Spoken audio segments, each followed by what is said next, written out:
Alright, so today we are going to be talking about Black Panther Wakanda Forever. I went to go see the movie earlier and I have some opinions on it. Just want to talk about it. Um, Spoiler warning, I'm going to be going through the whole movie. So if you haven't watched it, I recommend you go and watch it. You can come back and watch this with me. I will be going through some of the points from beginning to end of the movie, and then at the end, giving my pros and cons, and also what I gave the movie. I have notes in front of me, so we're just gonna dive right in. Again, spoiler warning. This is your final warning. Go out, see the movie first. All right. So the beginning of the movie. So first of all, going into this, I was really excited.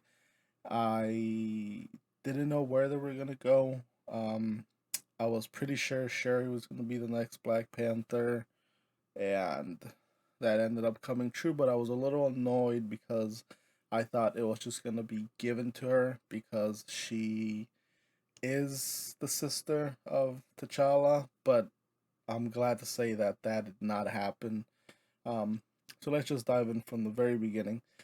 First thing, the death of T'Challa. It was intense. It was so like you could feel it in the moment. You couldn't help but kind of get overwhelmed by the fact that they were all scrambling around. He's dying for some reason. Um, Obviously we know. Um, and then just having Sherry trying to like, I can fix this, and then when he died, and she just kind of broke down, like that just broke everyone's. It broke my heart completely. I was like, damn.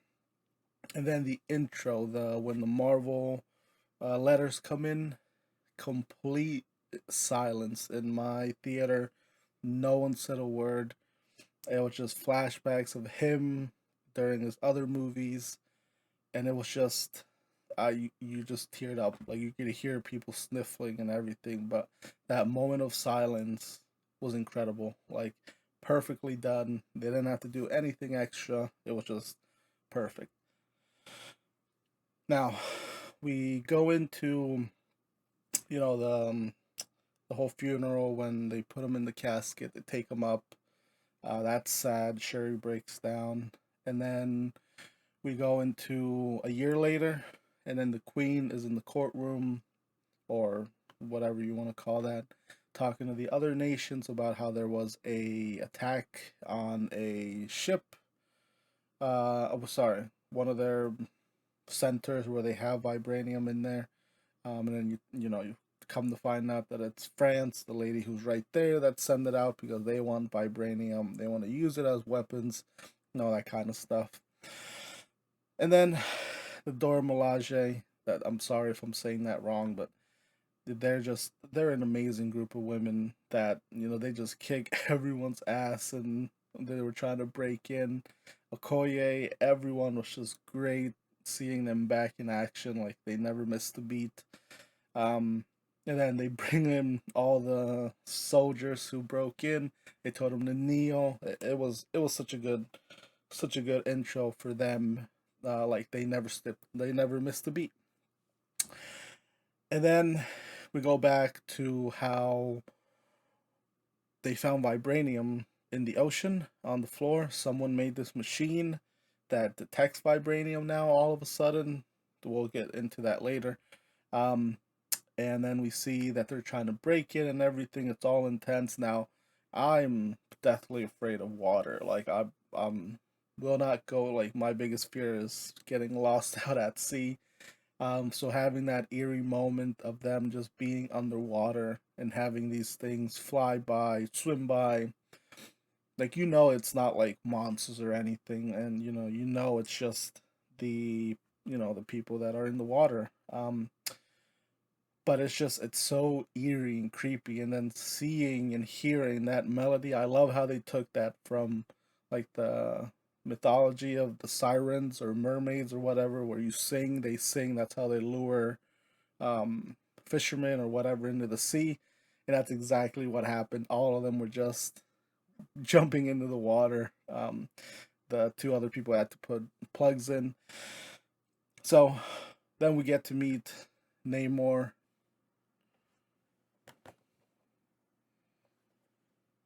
and his people that started attacking them.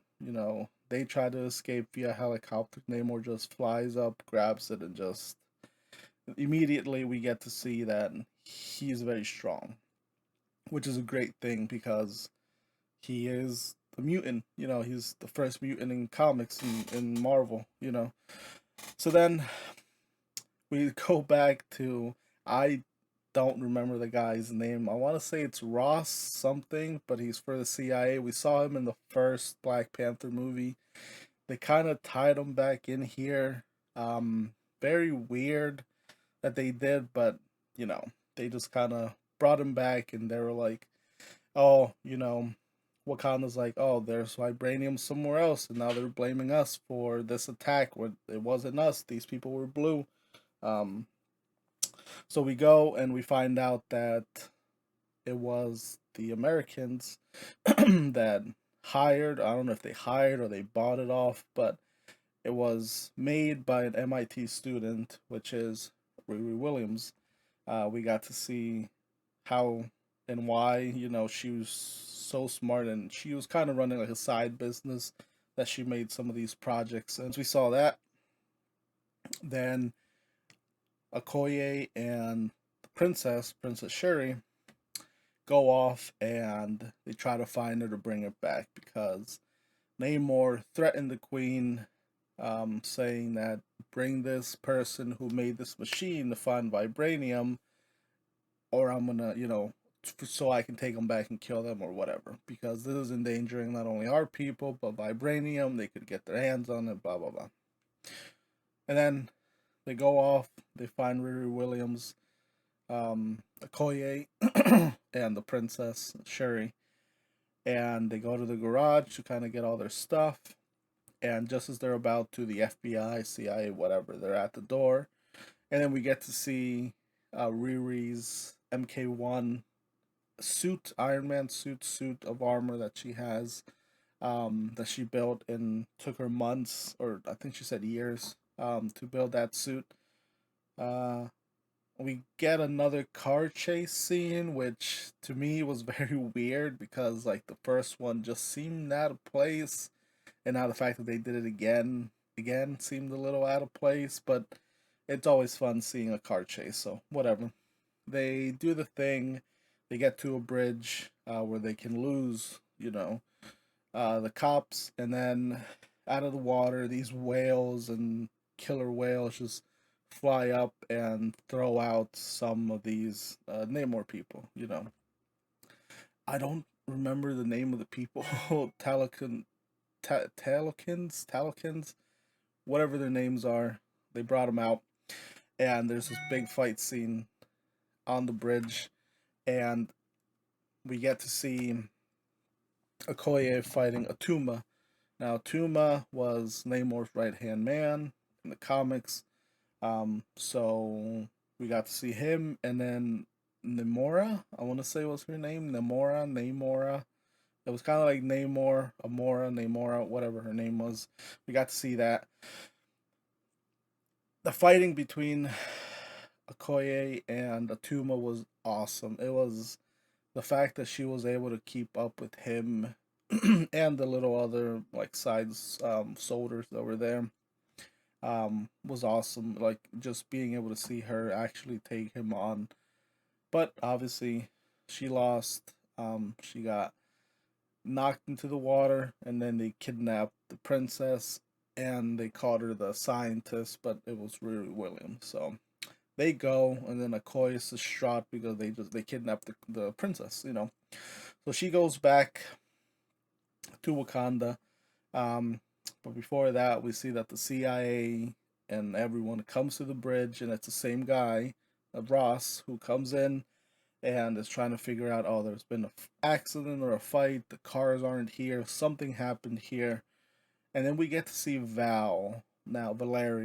Now, if you don't remember or if you think she looked familiar, she was the girl or the woman that appeared at the end of Hawkeye in the Falcon and Winter Soldier show, and she's been appearing in a few other TV shows and everything. Pretty much what everyone's general thing is that she's gonna be making the Thunderbolts team. So that's where we knew her from. It was kind of weird just seeing her thrown in here like that. But she's the one who's blaming, saying that it might be the Wakandans. So he tells the CIA guy Ross, "Let's go. Drive me back to this place, and we'll talk all about it." And just before that, Ross finds Shuri's beads that she has on her wrist. It's kind of like a communicator. He finds it, he hides it, then he's off.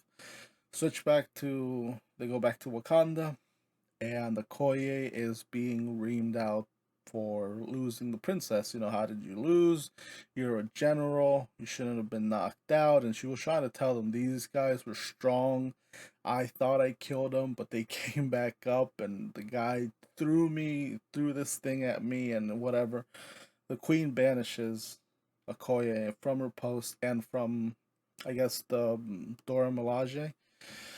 And it was so heartbreaking because I like the Koye, but just seeing her get so emotional, she like, let me die for Wakanda, whatever, and she didn't give him that pleasure.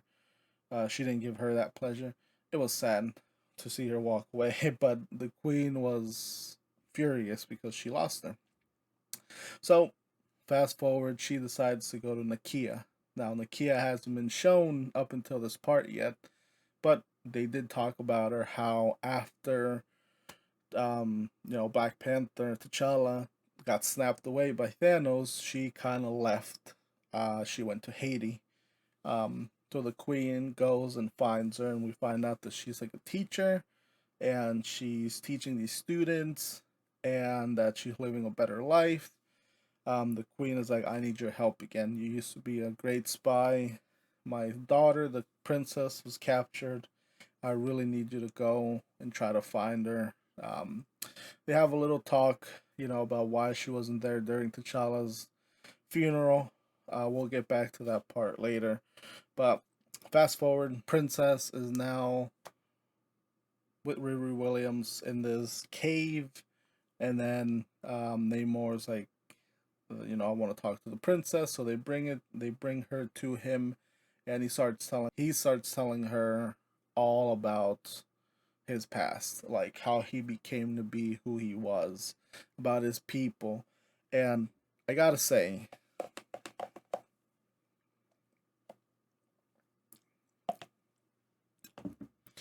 I gotta say, I thought it was awesome that they managed to connect culture with, I don't want to call them Atlanteans because that's not what they are, but that's what they were in the comics. But they gave them their own culture, taking from Mexican culture. I'm gonna assume I'm not a fucking specialist in any of this, but it looked Mayan, it looked Mexican, so I'm gonna go off of that. Um, Showed her a beautiful place underwater. Um, it was a city of lights, and all the people were happy, and everyone was just doing their thing. And you could see that Sherry was like, these are just people. Like, he's just trying to protect his people. Um, but then we start seeing Namor start to kind of drift off, and like, the surface world is starting to be bad, and we need to do something about it. You're either with me or you're against me. There's no in between. So Sherry's put in a position where it's like, I'm not gonna let you kill this little girl because she built a machine, but at the same time I get it because you're scared that it might fall in the wrong hands, whatever. And then we see that Nakia found a way to infiltrate where they were being captured. So the queen sets up a trap, lures Namor out, and then Nakia goes in and takes Riri and Shuri back to Wakanda. The whole time Shuri's like, we're making a mistake. Like, this guy's gonna be upset. He's gonna wage war. This is not a good thing to do. And then we go back. They're back in Wakanda. and we see that Nakia killed one of the Talokins. I'm gonna call them Talokins, blue people. Killed her, and Namor's pissed, so he's like, "I'm gonna go off and just kill everyone, or send a message, pretty much." So Namor comes with his people, and they attack Umbaku's tribe, which is on the outskirts of Wakanda, but still in Wakanda. We saw Okayo, the hell's her name? Okoye. God. We saw Okoye talking Nakia, talking about, like, we missed you, like, where did you go? It was such a touching moment, and then Namor just came in and started attacking everyone. Then Baku, the whole time he was shit talking about how, oh, Namor has little wings on his feet and he's nothing. He's a fish boy, and he gets sucker punched into like he broke his like armor. That was cool to see, just the strength from Namor. And then that whole invasion, we got to see Namor just messing things up, just flying left and right, evading this, evading that. Ships were being taken down. He was going from water to land, water to land. And then that's when we got to see that he gets stronger when he's near water, or he's at his strongest when he's near water. Um, so he goes up, he's wrecking everything, and then obviously he goes up and to the queen, and he throws these little water bombs, and it floods the whole palace. And the queen decides to risk her life to save Riri Williams, because Riri at this time is in the same room as the queen, and ends up that the queen died trying to save Riri. And again, he's just no emotion on his face. He's like, you know, take care of the people you've that have died. I'll come back in a week to finish this war. You're either with me or against me. And then Shiri just again was just lost. It was such emotional because the queen died. Like they try to do CPR, they try to do all that. She dies, and it's heartbreaking. She has to go through another funeral. And the part that I liked the most at this point was Umbaku came, and he was like, "I'm sorry for like like you've gone through so much. Like I don't know what to do. I promised your brother I'd help you, but I don't know what's going on in your head. Like what is it that you want to do? You're technically next in line to take care of everything. Like." And she's just like, "I don't even know. It's like the last person I cared about just died. Like, what am I supposed to do?" So you start feeling like Shiri is really gone through it all, from the loss of her brother to the attack, now losing her mom, the queen, having to make all these decisions. Now, it was it was crazy. But they decide they need to bring the war to Namor. They're not gonna wait the whole week. So she starts on trying to recreate the plant. Now I forget the plant's name, but that glowing plant. While she gives Riri a place to make her own armor, which we got to see that she makes a brand new armor designed not straight out of the comics, but very very close to it. So she was able to recreate the plant, and Nakia comes and helps make the drink and everything. They lie her down, and it's like, hopefully this works. Like, I hope it works. And she's like, well, if it doesn't, then we're just gonna have to figure another way. So she goes, lies down, does the whole thing. They make her drink, and she starts glowing. And then she goes into the ancestral plane. Now, this part took me by surprise. It took me very, very much by surprise. It's the same throne room that the queen was drowning in, and there's someone sitting in her seat. Now, the whole time, everyone's thinking it has to be the queen, or I was even thinking like a 3D model of, you know, Chadwick Boseman, T'Challa. I know that would have been wrong, but I didn't know. It was Killmonger. Killmonger was sitting there in all white. We know that he died. We know that he's not alive, but I didn't know that you choose the person you want to see in the ancestral plane. That's why T'Challa saw his dad, and then why the other when Killmonger went into when he took it, he saw his dad. You get to choose who you want to see. And the whole time Shiri's like, it wasn't you. I wasn't even thinking about you. What are you doing? And like, she's mad. And Michael B. Jordan, amazing actor, amazing guy. He's like, yeah, you did. Like, why else would I be here? I could not be here if it wasn't for you. So the whole time, it's almost like an I told you so. It's like your brother T'Challa was too noble of a man.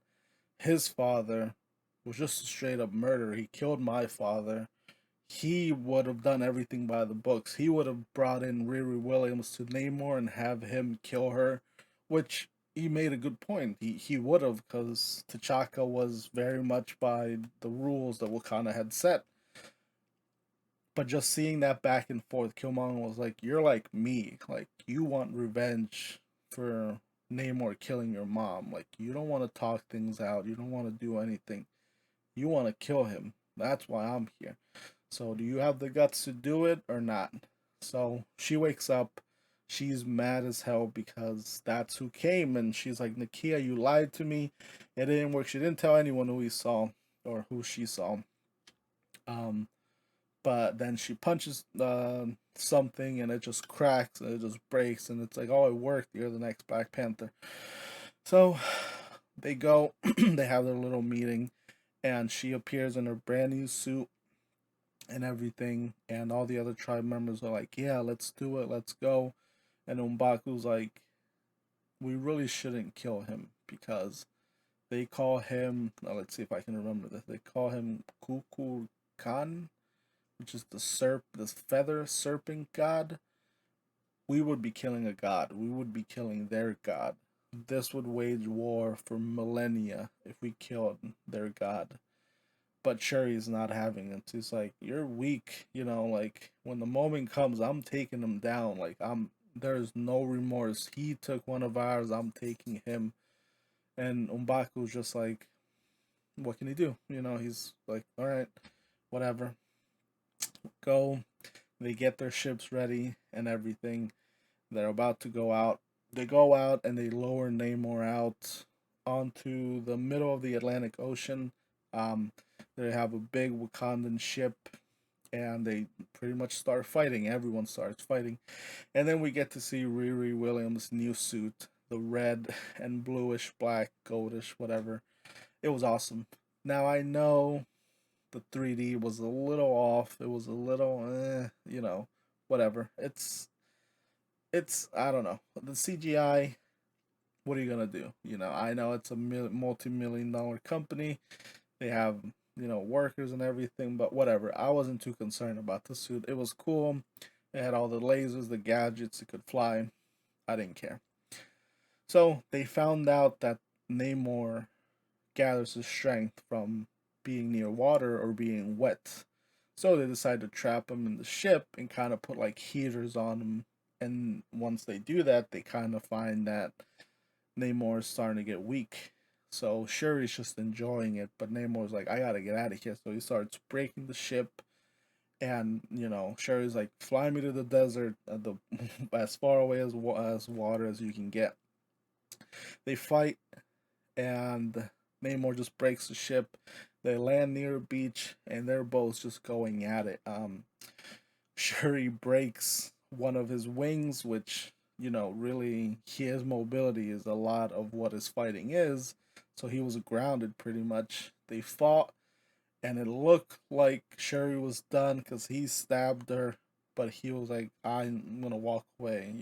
I need to get water." He leaves, and then we start seeing that Shuri's like, I'm done. Like I failed. But then she starts hearing Killmonger, and it's like you're really gonna let him get away for what he did to the queen, your mom, blah blah. This are you gonna be weak or are you gonna be strong? So she breaks it. She goes forward and she blows up the ship that was right next to him, and it just burns his back completely. Namor's back completely. He's on the ground. He's struggling to try to get into the water. She has a spear. It looks like it's all gonna be done, and then she finally hears the voice of her mom. Shuri hears the voice of the mom, the queen, and it's like you're better than this. Like, don't let what is this gonna solve? So pretty much ends with her being like, both of our people have just suffered so much. Like, why continue? Why are we fighting? So they make a truce. They go back, and everyone that's fighting on the ship, they stop. They both say, "We're done. There's no more war to be fought. Whatever." They go back.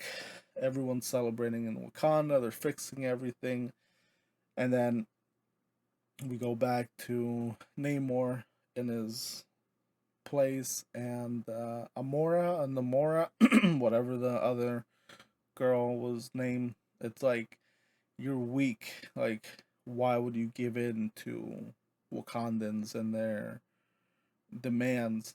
And the way it made it seem, now this is just me, the way it made it seem is Namor's like, Wakanda is the strongest people on land.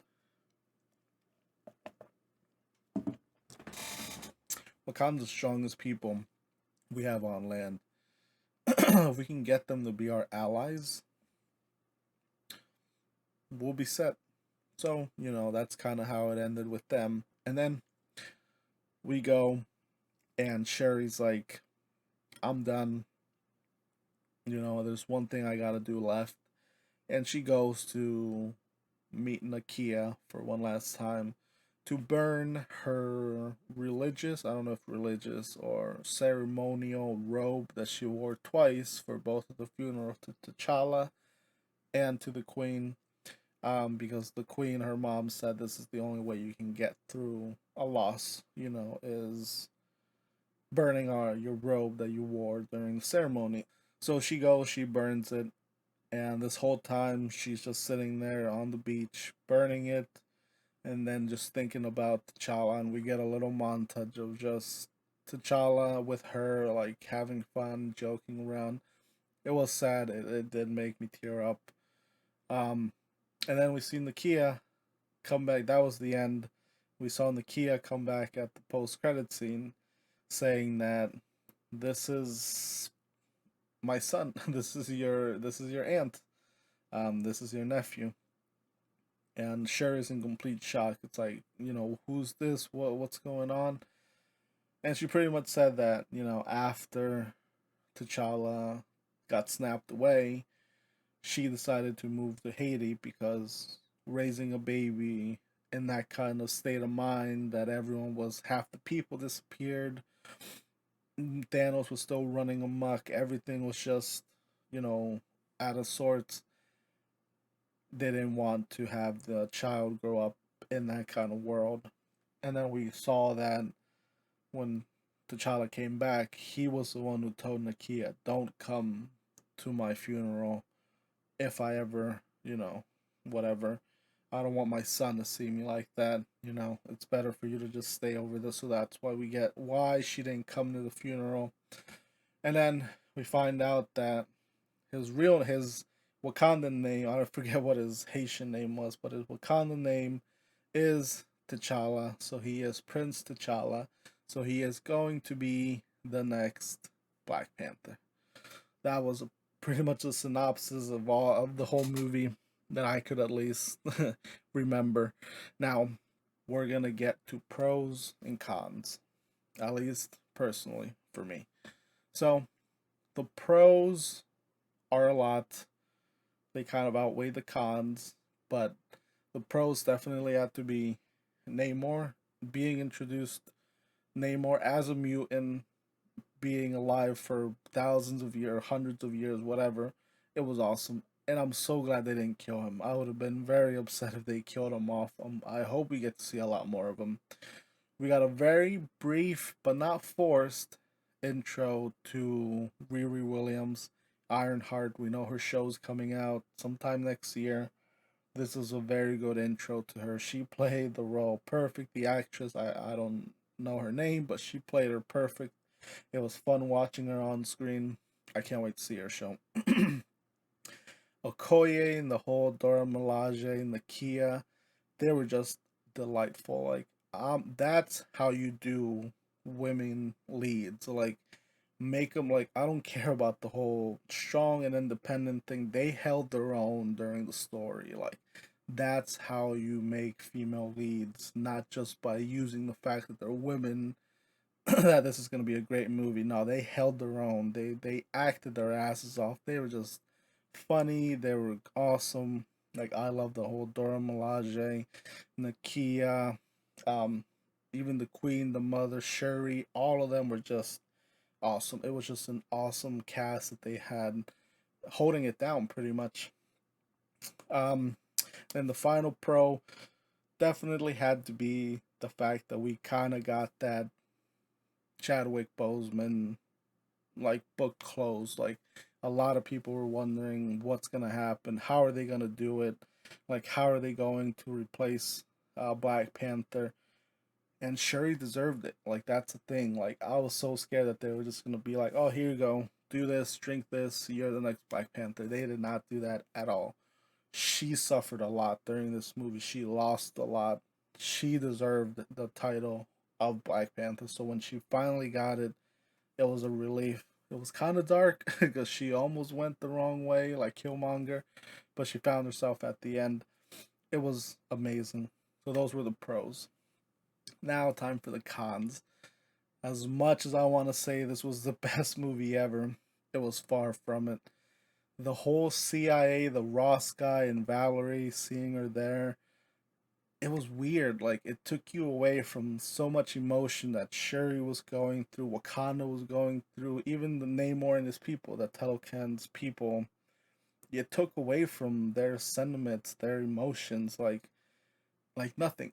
Like, they were just, it was just like 5 minute intervals for like 6 or 7 scenes. Like, we didn't need that. Like, we didn't need to have General Ross and Val Pierre for what? It didn't advance anything. We didn't hear anything. We didn't see anything.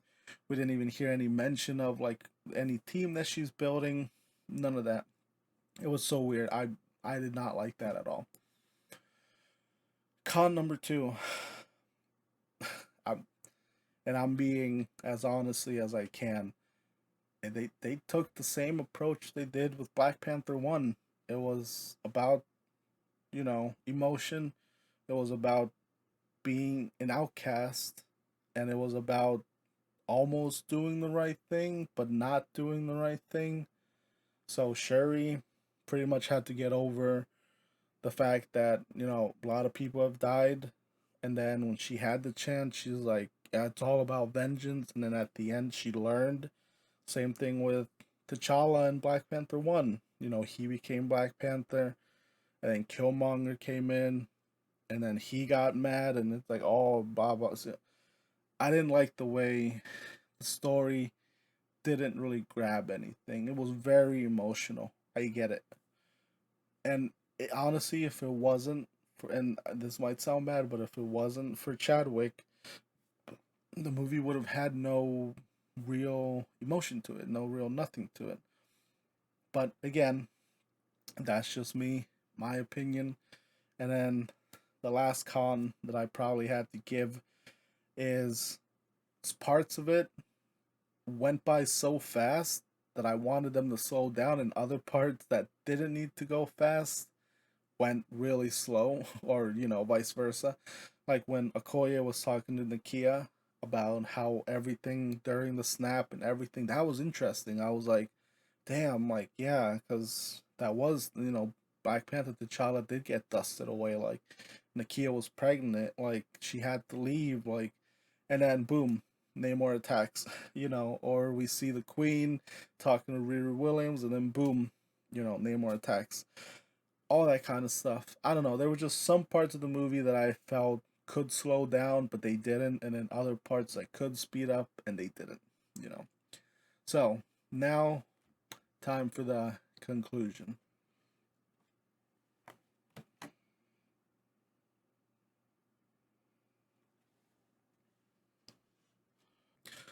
Conclusion. I give this movie a solid 8 out of 5, 8.5 out of 10. You heard my pros, you heard my cons. This is a movie I would watch again, for Namor, for the action, for the emotion. I would watch it again. Did it do anything to advance the story? Not really, but we know Namor's in here now and he's ready to do whatever he needs to do. So that's awesome. We know that eventually Prince T'Challa is going to be Black Panther. They're gonna have to wait a while, but they're gonna have to get another actor, an older one, to play, Black Panther. So at the end of the day, that's what I give the movie. 8.5 out of 10. Very emotional, very good action. Namor, awesome. Dora Milaje, awesome. Shuri, perfect. But at the end, no movie's perfect. So this is my take on it. Thank you guys for watching, listening. Let me know what you guys think. Did you go see it? What did you think of it? Did it meet your expectations? Did it not? Did you get emotional? Because I know I did for sure. So yeah, thank you guys so much for watching. Appreciate it, and I hope you guys have a good night.